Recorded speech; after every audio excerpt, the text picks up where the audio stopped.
The day is it time to invest internationally? So I have a couple of stocks in mind, and I just want to go over some of the potential profit that can be made in these international companies, as well as some of the preconscious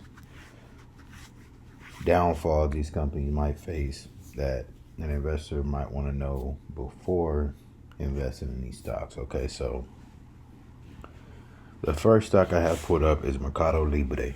So Mercado Libre is basically, they call it the Amazon of Latin America. So it operates in mainly South America and Central America. Those are the two most dominant continents that it operates in, and it's e-commerce in Latin America. That's all it is, like in simplest terms. So exactly what Northern America's Amazon is, that's what this is down there. Now, if personally, I feel like the price before we talk about anything is high. It's like the first thing I noticed. I've been reading a lot about Mercado Libre because it's always in the news, especially as of lately for some reason. I mean, for good reason though. It does seem to be a good solid company with potential factors to continue to help it grow. It's just, to me, like 2,400 a share is, it's rich in my, it's really rich for my blood. I mean, I can buy a lot of shares of Amazon for the price of one of these stocks. You know what I mean? But again, the hype is around it right now, and this company has shown that it's here to stay. So, it may be high for me, but it might not be high for the next person. And if it's this high, it means that somebody is paying for it, you know. But if you just scroll down while you're on Robinhood and just look at all the news surrounding this stock, like look at all the articles, like this one for example: buying Mercado Libre today could set you up for life. The smartest growth stocks to buy right now. So, you know, again, this stock has a lot of hype around it. Yeah. So that let me pull up the other one. So the other one is the same business model. Is still in a large e-commerce store. Only difference is this one operates in South Korea. So this is South Korea's version of Amazon. A lot more affordable per share wise. Okay, that's the first thing we notice.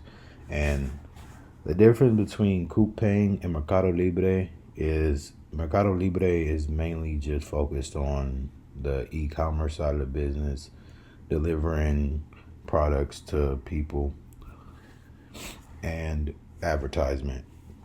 Coupang, on the other hand, they have Coupang Eats, which is basically like Uber Eats.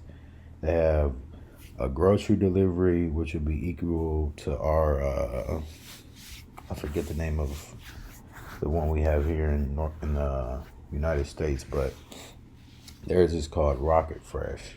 It's sort of like Walmart Plus, and they also have a video streaming service, which is like Amazon Prime, but they call it Coupang Play. They also have a monthly membership where you can get free shipping. I believe you have access to the video streaming service, and you get like special discounts because you're a member. So it's called Rocket Wow, which is basically Amazon Prime, but for Coupang. Okay, now look, if you're gonna invest internationally, there's nothing wrong with it. I would say though, you have to keep in mind that you are investing in another country and potentially a whole nother continent's business models, and business values. So what we believe in and our standards here in America or United States or the United Kingdom, wherever you're from, and when you decide to start investing outside of that continent, and you're in a different country, different continent, you have to keep in mind that the same rules don't apply, right? So some of the things that we have to adhere to here in America, they may or may not have to adhere to over there. Some of the values we have over here, they may or may not have over there. So these are just things to keep in mind.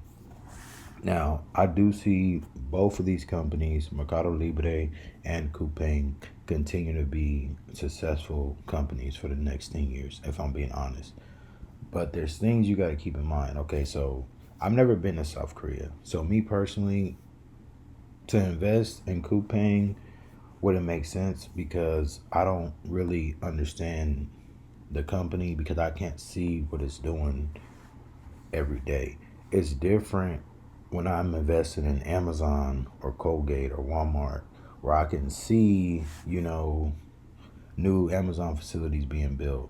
I can see new Walmarts being open. I can see Walmarts having sales. I can see Walmarts being packed full of customers. I can get to know some of the workers at Walmart. I know personally workers that work at Amazon, Colgate, I can see the product in a bunch of different people's bathrooms, So it's different when you can see what's going on every day versus when you can't see what's going on every day and you have no real access to the information of the company that's going on a day-to-day basis. You know what I mean? So with that being said, I've never been to South Korea, like I said, so this will be out of the picture for me until I at least go there and try to see something of what the company's doing. Mercado Libre, on the other hand, I have been to some of the countries that it operates in. Brazil, Mexico, Argentina, yes. Guatemala, yes. So while I was there, I didn't, take the time out to be like, oh, well, where's the Mercado Libre factory? Can I visit it or whatever? But I would say at least you don't have to necessarily go there. Just make sure you have a real understanding of the business model, how they make their money, how they can potentially grow, and some of the things that can prevent them from making money or disable them from making money. Infrastructure in these places are different.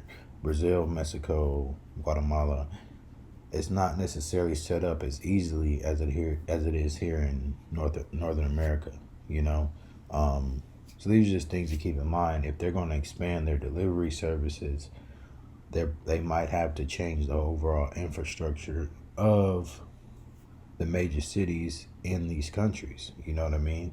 So again, I'm not telling you to invest or not to invest. Either way, I think you can gain some profit. I do think there's some precautions that you need to take first, though.